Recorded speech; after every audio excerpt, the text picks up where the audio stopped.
Chapter 8, Part D, Writing. Analyzing information in your writing. Let's try that again. Take two.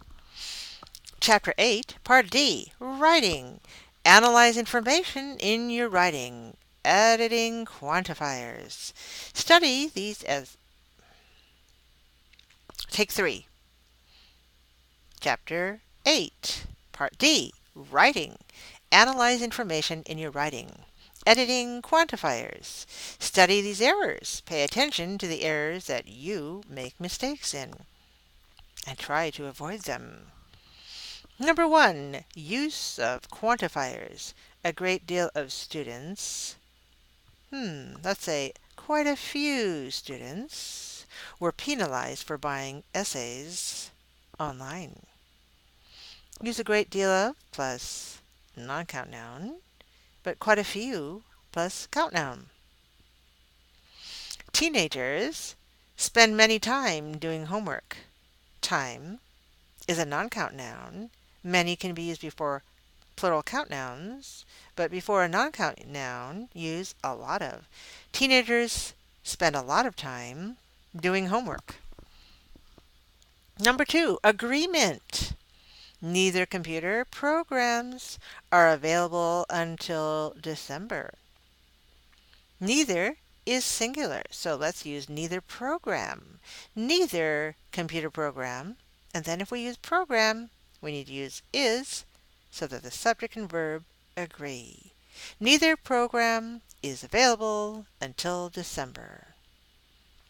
Every student are here. Oops. Every student, that's good, because every comes before a singular count noun. So in order for the subject to agree with the verb, we have to use third person singular is. Every student is here. Number 3, use of articles or determiners in of phrases. Most of people in my family. Oops. Most of the people. Most of the people in my family would agree with me. Number 4, use of negative forms. Neither my roommate nor my best friend doesn't use email. Oops. You see, in English, we cannot use a negative in both the subject and the verb. If we use negative in the subject, then we use affirmative in the verb. Neither my roommate nor my best friend uses email. Number 5, use of. Most of people are right-handed. Oops. Let's say most people. When it's non-specific, don't use the word of. Just say most people.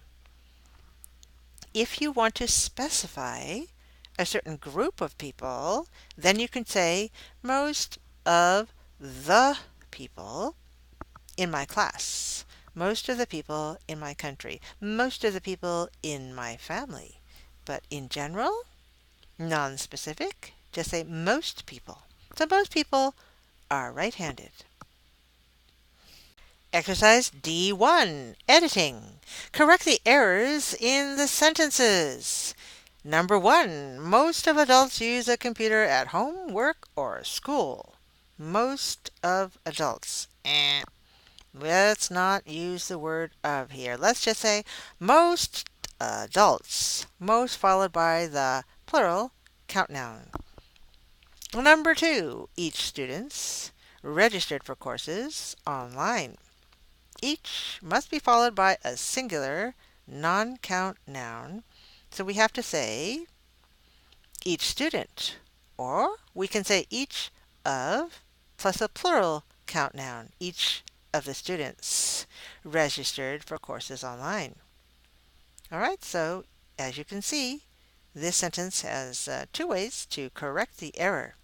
Now please correct the errors in the rest of the sentences and check yours with the answer key. Now let's take a look at beyond the sentence, referring to quantified noun phrases. Quantifiers allow writers to talk about all or some of a particular group. Paragraph 1.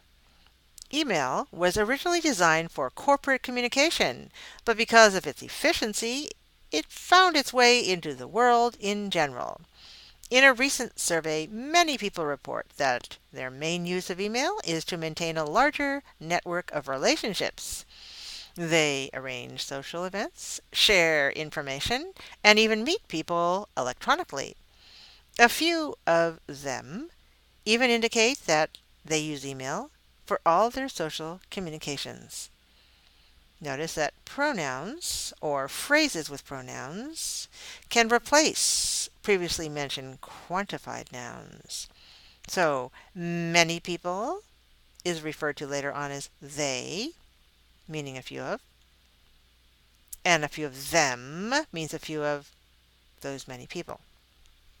A pronoun must agree with its antecedent. So they refers back to people, which is the antecedent. If it's plural, people is plural, then the pronoun they has to be plural, and a few them has to be plural also. So these pronouns agree with the antecedent plural people. Paragraph 2. At the same time, certain respondents express concern that sometimes the meaning of a written message may be lost or confused. Some said they compensated by including symbols such as happy or sad faces. Others indicated that they worded their messages very carefully. However, an overwhelming majority of people surveyed felt confident that their messages were understood all or most of the time. Quantifiers can be used as pronouns when the meaning is clear from the context. Writers often use quantifiers as pronouns when they are shifting focus or contrasting one part of a group with another.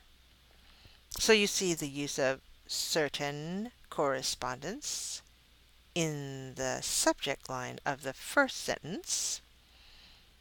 And then we have the word some, meaning some respondents. So some is used as a pronoun without the noun respondents. Others means other respondents. So notice the word others has an S on it when it's used as a pronoun.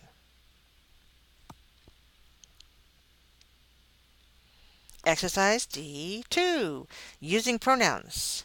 So you see 6 sentences in the column on the left and 6 on the right. You have to match each sentence in the first column with a sentence that would logically flow from the first one.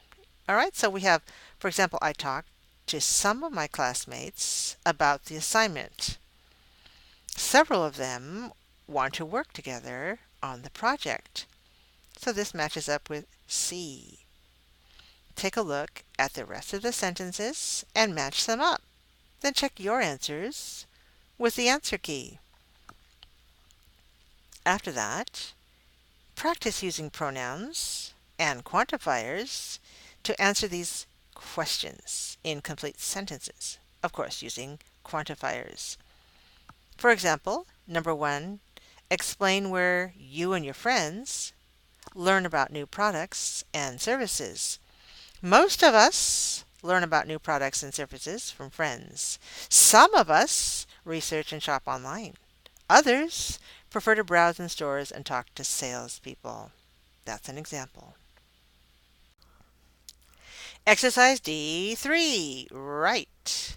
Choose one of the topics below to write a short composition of 150 to 175 words.